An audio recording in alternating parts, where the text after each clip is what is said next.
Hello everyone, let us try to read letters from lesson 49 of the Gregg Shorthand for Colleges Volume 1.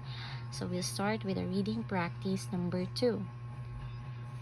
Mr. Med. Our salesman in Maine, Mr. Barry Gray, served notice that he will retire in May. I tried to get him to stay, but he tells me his plans are final. It seems he is in poor health. He has not felt well since last April.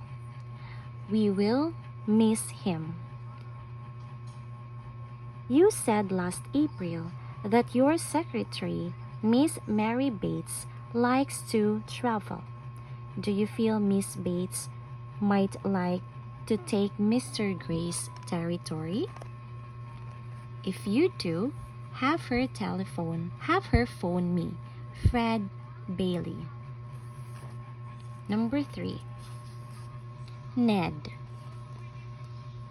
As you may have read in the papers, my dad died last night.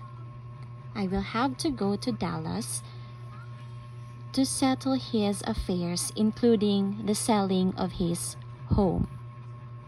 That means that I cannot meet with my class in the history or art at the Pennsylvania School of Art during the week of April 16. Can you take the class during my absence? Please phone me at 555-6703. Mark. Number 4. Mrs. Cassie, I am ready to admit that I made an error indeed in hiring Ben White. He is well liked, but the sales in his territory slipped again in April. I am afraid we cannot keep him in that territory. We will have to relieve him in May at the latest. Please break the bad news to him. Bill Parks. Number 5. To the staff, I regret to tell you that Mr. Ed Smith, the head of our mailing room, is leaving in May. He plans to go back to school to earn his master's degree. He needs 8 more years to get it. Mrs. Valerie Swift, who is my secretary, will take Mr. Smith's place as head of the mailing room in May. Helen Harper. Number 6.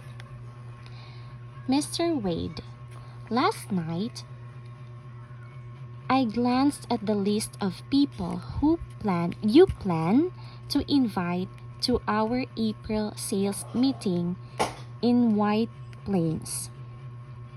I did not see the name of Mrs. Helen Gates, whom I plan to assign to the city of Memphis in May. Did you invite her? If you did not, please do so. Harvey Steele. Number 7. Dear David, do you realize that you left your new briefcase in my car last night? I have it here at home. If you need it, telephone me.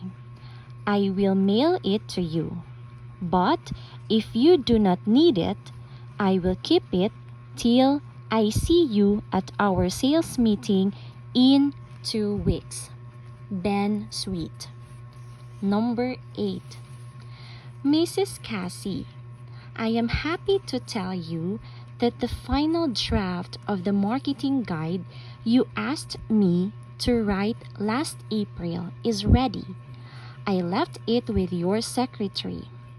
In writing the guide, I had the help of Miss Mary Reeves, who had taken a course in marketing at Taylor School. If the guide meets with your approval, I can have it set in type in a day or so. Mary Lopez. Number 9. Dear neighbor, during the first week of May, the Harper Ladies Store will give a 10-hour course in the latest methods of sewing. In that course, you can learn to sew with our newest sewing methods. You can learn the secrets of sewing in a matter of hours. The class will meet in the back room of the first floor of our store. If the course appeals to you, telephone me, Miss Beth Barnes, at 555-2683. Miss Barnes will assign a seat to you. The Harper Ladies Store. Number 10. Mrs. Sweet, here is the first draft of the new price list we are planning to mail in April or May. I am well pleased with most of it, but I am not happy with its size. It is far too big. Please read the price list with care. Then mark the ads you feel we can omit. Ethel Davis. Thank you.